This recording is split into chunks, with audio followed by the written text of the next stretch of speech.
بسم الله الرحمن الرحيم.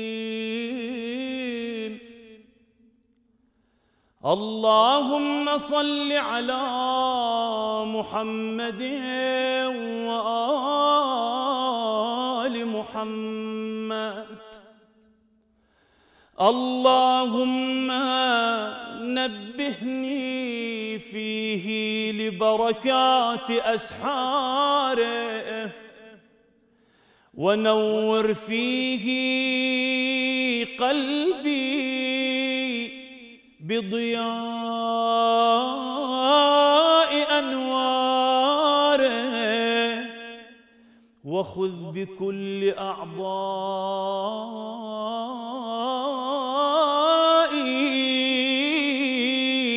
إلى اتباع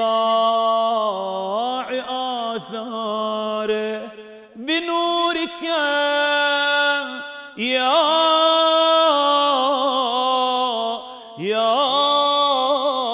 منور قلوب العارفين.